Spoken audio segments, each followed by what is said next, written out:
Olá, me chamo Mariana Medeiros, sou professora de arte do Santa Mônica Centro Educacional e hoje eu vim falar com os alunos da terceira série do ensino médio, tá? Vou pedir para que vocês peguem o livro de vocês e abram no capítulo 4, na página 29, por favor. Vou abrir aqui pelo online com vocês. Aqui, gente, no capítulo 4, o nome é O Eterno e o Belo. A gente vai falar sobre as duas civilizações que mais influenciaram e influenciam as construções e as artes até hoje, tá? Ele vai falar primeiro para vocês sobre a arte egípcia e depois a gente vai falar sobre a arte grega. Levando em consideração que a gente está falando, gente, de artes que foram feitas entre o século I e III a.C., tá? Então tem também toda a questão da relação com o tempo, tá? Com o que eles tinham de material e de conhecimento para poder desenvolver essa arte, ok? Aqui, quando ele fala para vocês sobre a arte egípcia, tá? A narrativa e o sagrado. Tudo que está relacionado a manifestações artísticas egípcias, eu virei a página, tá? Estão sendo relacionadas às questões espirituais, tá? Eles faziam representações do faraó. O faraó era conhecido como a encarnação de Deus no mundo terreno, tá? O faraó que comandava a sociedade nesse período. E todas as manifestações artísticas desse período giram em torno de enaltecer essa figura do faraó, tá? O que acontecia aqui, gente? Ao longo do capítulo, ao longo dessas páginas, ele mostra para vocês várias pinturas, tá? Várias pinturas e esculturas, assim como da página anterior, tá? Como essas pirâmides que funcionavam como os túmulos, tá? Então, tem construções tanto de arquitetura quanto de escultura e tem essas pinturas. Gente, já falei para vocês que tem toda uma questão simbólica e espiritual nisso, tá? Tudo que eles faziam era para enaltecer o faraó. Então, o que acontecia?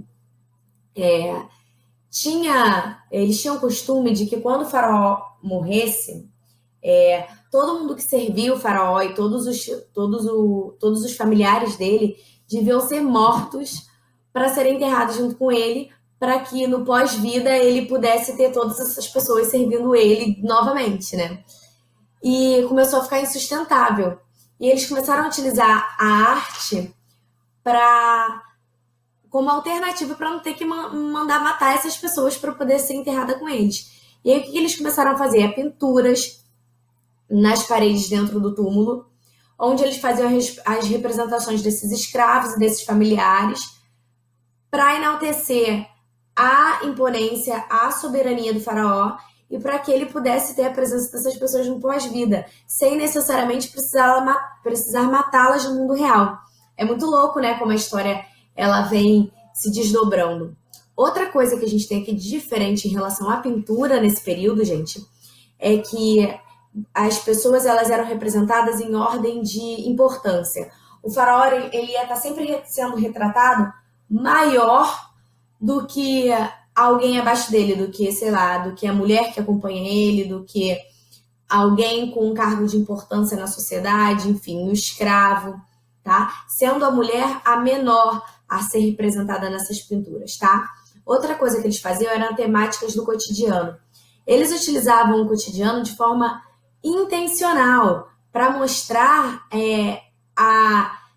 a forma que o faraó ele era servido. Então, isso enfatizava a importância dele dentro da sociedade, tá? Era algo pensado. Assim como as esfinges, tá? As esfinges, tudo que eles construíam era de grande magnitude, tá? E as pessoas eram de acordo com a importância. Outra coisa que ele mostra para vocês sobre as manifestações da música e da dança no sagrado. Eu tenho várias pinturas e entalhes que vocês podem observar aqui e aqui embaixo.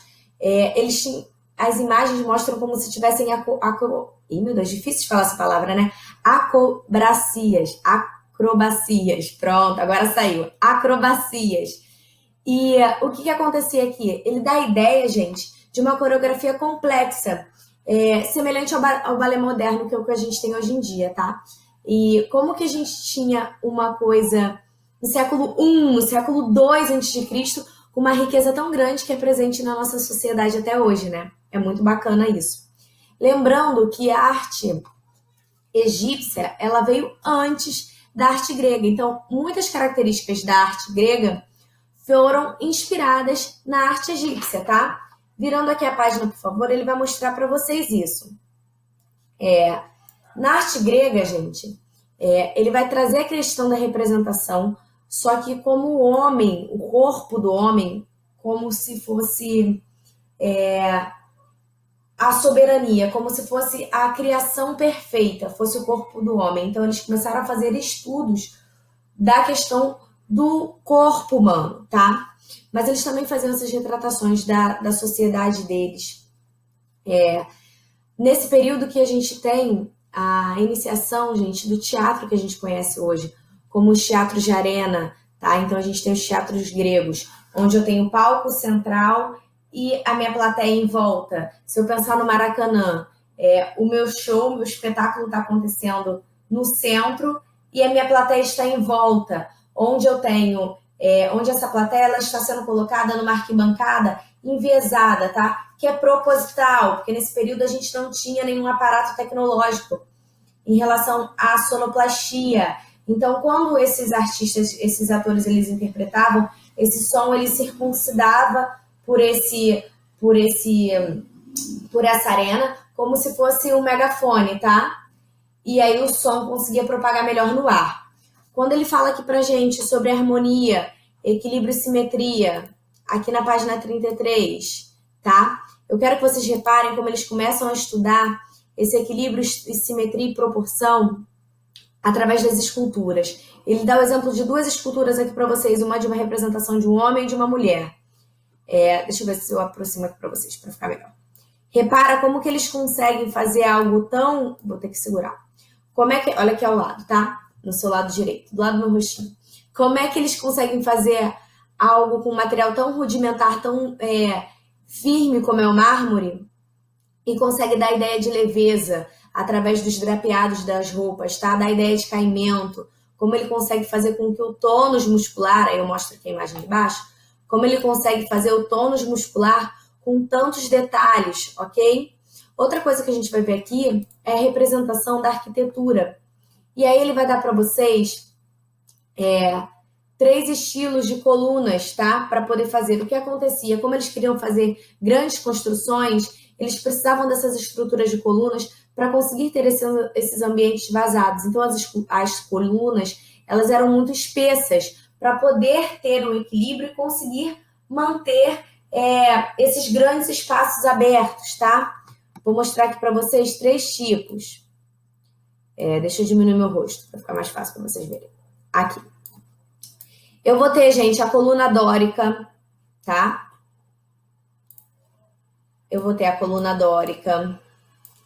Eu vou ter a coluna jônica. E vou ter a coluna coríntia, tá? O que acontece aqui, gente? Na coluna dórica, ela é conhecida por ser mais simples. Então, eles se assemelham a traços masculinos, tá? Masculino. Quando eu penso em simplicidade da forma, masculinidade, eu vou pensar na coluna dórica, tá? Depois, eu tenho a coluna jônica, que é uma coluna inspirada no feminino. Se você reparar, ela começa a ser um pouco mais adornada. Adorno é a mesma coisa que enfeites. Eu começo a ter enfeites, caracóis, ok? Onde eu tenho muito mais detalhes do que na coluna dórica. Quando eu falo aqui da coluna coríntia, a coluna coríntia está diretamente relacionada à coluna jônica, porque ela é uma vertente da coluna jônica, tá? Elas estão ligadas. Só que aqui, se você reparar, a coluna coríntia, ela tem uma riqueza de detalhes muito maior do que a coluna dórica. É como se fosse a prima rica da coluna dórica, ok? Voltando lá para o nosso livro. Deixa eu dar dano aqui. Voltando aqui para o nosso livro. Virando aqui a página de vocês, ele vai dar uma representação de uma coluna. Vou voltar. Ele dá aqui para vocês a representação de uma coluna dórica. e dar representação para vocês de uma coluna coríntia, tá? Se vocês repararem aqui, eu tenho um busto de uma mulher, tá? Representando mulheres que foram em homenagem às jovens da região da Cária, na Grécia Asiática, que foram escravizadas como parte de um acordo feito com os persas, ok? Gente, o que acontece nesse capítulo? Nesse capítulo ele mostra para vocês duas civilizações que servem de grande inspiração e influência até hoje nas nossas construções, sejam elas arquitetônicas ou relacionadas a manifestações artísticas da pintura, tá? Então, o que vocês vão fazer? Vocês vão conferir as atividades que vocês fizeram nesse capítulo, vão dar uma olhada depois que vocês tiverem, vou acordar com vocês, depois que vocês tiverem feito as questões, que vocês vão conferir o gabarito no site online, ok? Aproveitem esse momento para organizar o horário de vocês. Deixa eu aumentar meu rostinho para dar tchau. Aproveita esse momento de quarentena para organizar melhor os horários de vocês, para trabalhar essa questão da independência de vocês, tá? Da possibilidade que vocês estão tendo de ter um estudo dirigido em casa e que vocês consigam desenvolver essa autonomia para estudo solo, tá? Que tenha sido proveitoso, que tenha sido prático e objetivo. E até uma próxima. Tchau, tchau. Bons estudos.